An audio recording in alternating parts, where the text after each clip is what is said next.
Bruce Robbins here, Wildcat Inspections. When we inspect an attic, it can be a hazardous job, especially if there's not a proper walkway.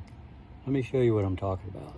Coming off the walkway brings us up to an area where there's no way to step off of the ladder.